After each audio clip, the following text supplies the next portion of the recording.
Breaking news, Saudi Arabia at United Arab Emirates nagkaisa laban sa Iran. Ano ang kanilang ginawa?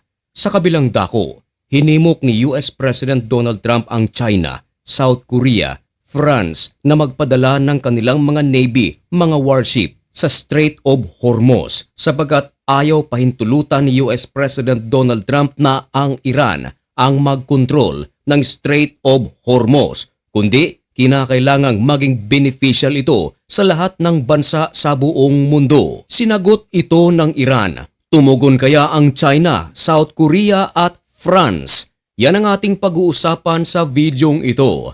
Pero bago ang lahat ay huwag kalimutang mag-subscribe. Samahan mo na rin ng matamis mong like ang videong ito at i-click ang notification bell. Napakalaki kasing tulong yan para sa aming mga content creators.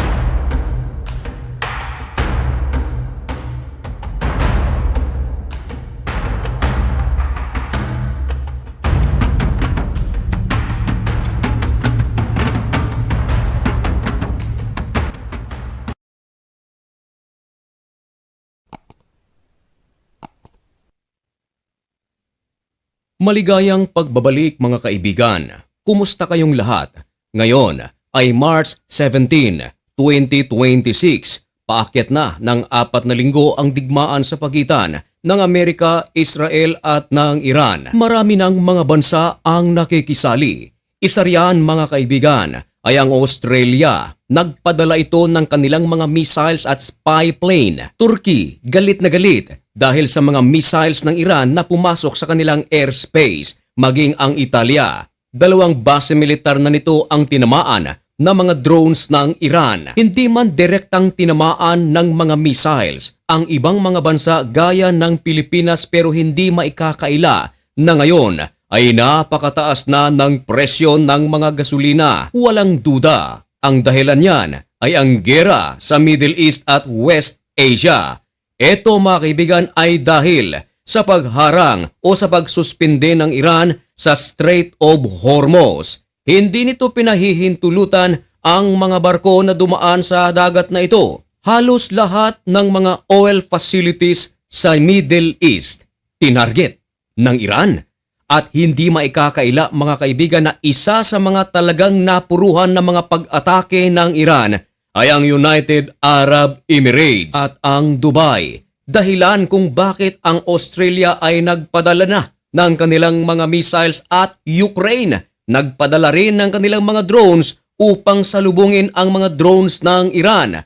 Ngayon, habang nagpapatuloy pa ang bakbakan at wala pang sign kung kailan ito mahihinto, Saudi Arabia at United Arab Emirates merong ginawa laban sa Iran. Bago pa man magsimula ang digmaang ito, nagkaroon pa ng pagkalamat sa kanilang relasyon ang Saudi Arabia at ang UAE.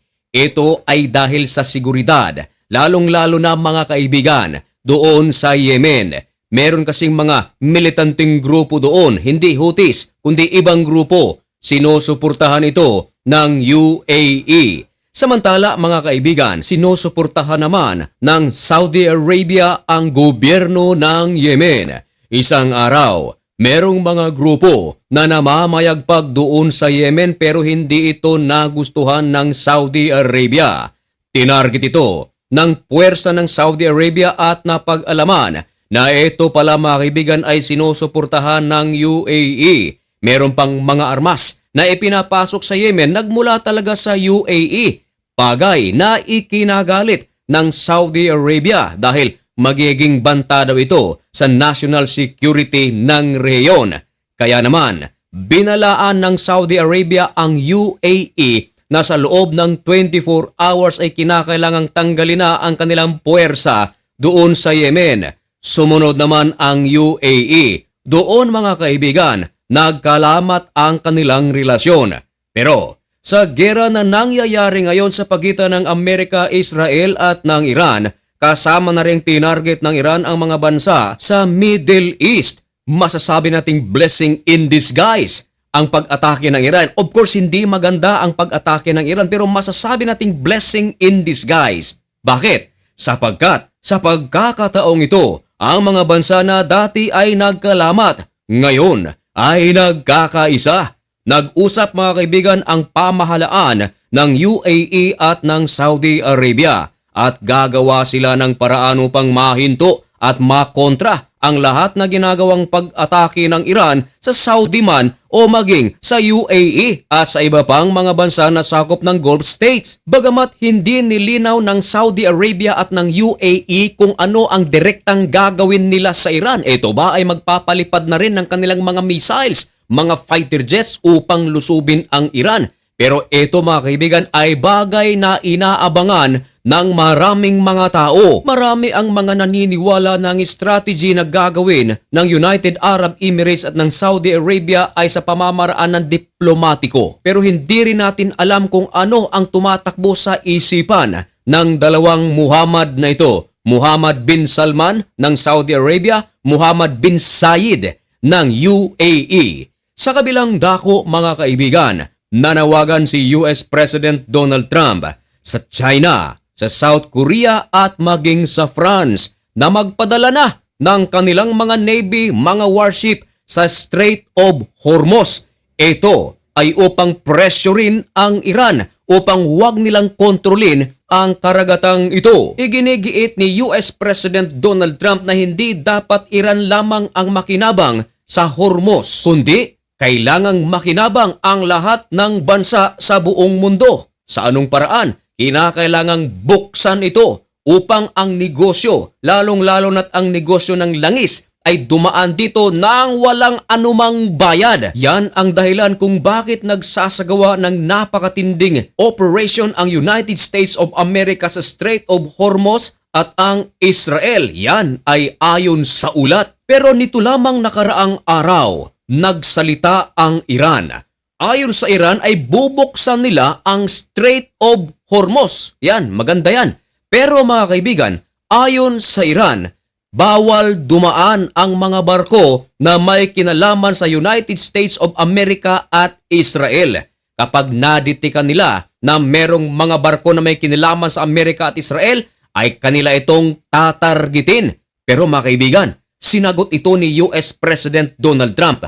Ayon kay Trump, bobombahin nila nang bobombahin ang Strait of Hormuz. Ang mga barko na dumadaan dito, lalo na't eto mga kaibigan ay pag-aari ng Iran hanggang sa ang Hormuz ay maging para sa buong mundo. Pero hanggang ngayon mga kaibigan, ang China, South Korea at ang France ay hindi pa sumasagot sa panawagan ni US President Donald Trump na magpadala ng kanilang mga warships at mga sandatang pandigma. Isa yan mga kaibigan sa ating mga aabangan kung ano ang aksyon ng mga nabanggit na bansa. Pero mga kaibigan, tila maraming mga bansa ang maniniwala kay US President Donald Trump. Kahit na hindi man direktang aminin ni President Donald Trump na meron din silang interest dito sa Strait of Hormuz.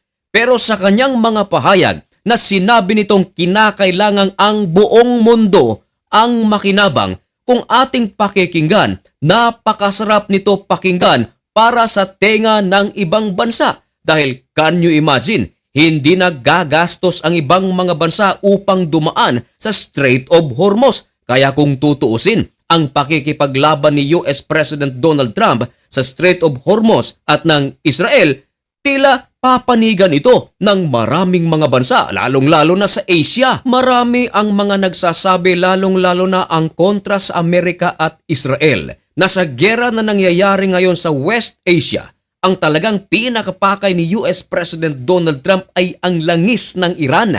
Nangyari na raw yan noong nakaraang buwan, noong ang Venezuela ay inatake ng puwersa ng Amerika. Wala daw ibang pakay dito ang Amerika kundi ang langis pa rin ng Venezuela. At ganun din daw ang nangyayari ngayon sa Iran. Pero mga kaibigan, yan ay claim ng kabila. Walang ganitong sinasabi si US President Donald Trump. Ang kanya lamang sinasabi, maging beneficial ito sa lahat ng bansa sa buong mundo. At hindi na maging threat ang Iran sa Middle East at sa Israel. Lalong-lalo na yung number one na issue rito, yung nuclear weapon project ng Iran na siya namang itinatanggi ng Iran. Wala daw silang ganyan pero iginigiit ng Amerika na talagang nagsasagawa sila nito. Sinusuportahan ng Israel ang United States of America sa kanilang pakikipaglabang ito. Mga kaibigan, ano ang inyong masasabi tungkol sa usaping ito? Ipaalam ang inyong mga komento dyan sa comment section at malugod ko po yung babasahin.